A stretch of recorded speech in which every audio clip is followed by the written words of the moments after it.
guys, I'm Saumya and I'm back again with another video. I hope you are all taking care of yourselves and are staying safe. So if you are a book lover and if you have stumbled upon this channel recently, then you should hit that subscribe button because I make loads of bookish content. And do not forget to press the bell icon so that you get notified every time I post a new video. And if you want to follow me on my Instagram, then my handle is @thatdesibooklover. In today's video, I am going to tell you about romance novels that I want to read, and that's because there was a time up until a few years ago when I used to read a lot of romance books, but then I stopped and I kind of drifted away from this genre. But now I am back and I want to rediscover it. And also I've realized that yearly TBRs work better for me than monthly TBRs. So this is kind of an yearly romance TBR of sorts for me.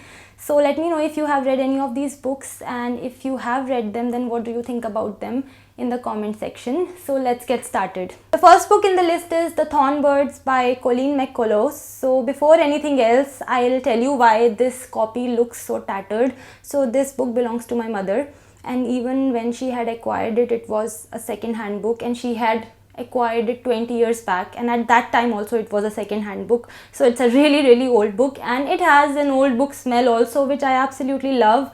The good news is that only the cover is tattered. The binding is pretty much intact, so I will not have any problem turning the pages or anything. So The Thorn Birds is a story of love between a girl named Maggie Cleary and a Roman Catholic priest, and this story is taking place in Australia, and it spans 3 generations and takes place over 60 years. The synopsis of this book faintly reminds me of the show on Amazon Prime. It's called Fleabag. If you have seen that show, you know why I'm saying this. I love multi-generational stories, and also this one belongs to my mother, so I'm even more excited. The next book is Holding Up the Universe by Jennifer Niven. So a few years back, I had read All the Bright Places by her, and I had loved that story.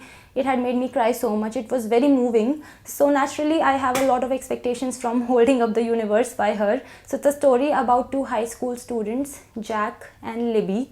So they both have their respective personalities and their respective backstories and challenges, and then they meet each other. That's the story. And the back cover says, Jack meets Libby and their worlds change, because sometimes when you meet someone, the whole universe just comes into focus.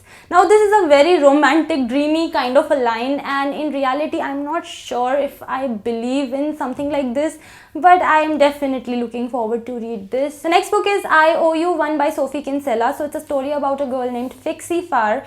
Fixie loves to fix everything, even when it comes to strangers. So her character description reminded me of Monica Geller from Friends. Anyways, so I'm not sure if Fixie is her actual name or if everybody calls her Fixie because she fixes everything.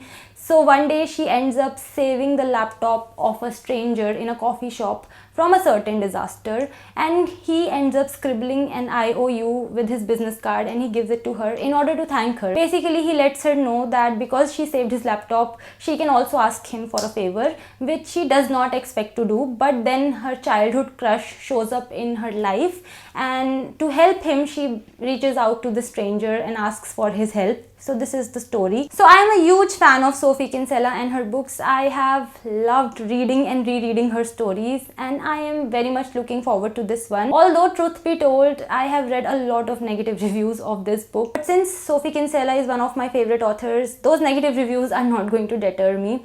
I will check this story out myself and see if I like it or not. The next book is Jane Eyre by Charlotte Brontë. So this is a story about a girl named Jane Eyre, obviously, and when the story opens, she is a child of 10 years old, and she lives with her aunt and her cousins, and her aunt's family does not like her and they mistreat her, and she seldom receives any kindness. So this is a story about Jane Eyre, who grows up in a lot of difficult situations and has a difficult childhood, and this is also a story about her adulthood, the struggles she faces, and her love life as well, which is why I have included this book in today's video. I don't think that romance is the only theme in this book. Obviously it's about her struggles as well, but romance is also a big part of this book. And anyway, Jane Eyre is considered to be one of the most popular classic books of all times, majorly because I've heard that it's way ahead of its time. It's very bold, and that's why I had been meaning to read this book anyway. The next book is Call Me By Your Name by Andre Aciman. So in 2018, I had made a recommendation video for LGBTQ books, and in the comment section of that recommendation video, I had received quite a few comments from people asking me to check out Call Me By Your Name. I finally have the ebook in my Kindle and I'm all set to read it very soon.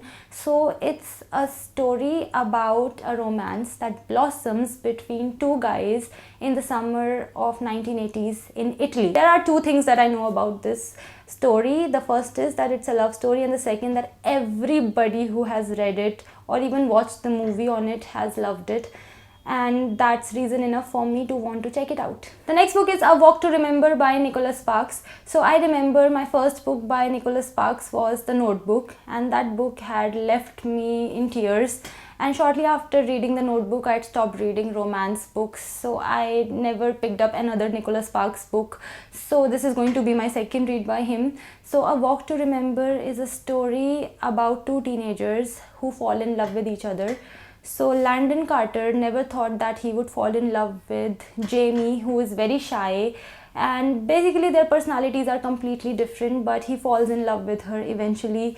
And I have read that their love story turns out to be very moving and inspirational. The next book is Eleanor and Park by Rainbow Rowell. So this is a story about Eleanor and Park, two people who fall in love with each other, and one line that particularly caught my fancy in the synopsis was that they fall in love with each other like they have everything and nothing to lose at the same time. I thought that was very interesting. A few years back I had read Carry On by Rainbow Rowell, but I had not liked that book at all, so I never picked up another book by her. But honestly, when I don't like the first book that I read by an author, I read 2 more books by that author, because I personally feel that 3 books from an author should give you an idea about whether you like that author's writing or not. The next book is The Unbearable Lightness of Being by Milan Kundera. So this is a story that I am actually already into. I'm listening to this audiobook and I'm halfway through the story. So far I've come across 4 characters: Teresa, Thomas,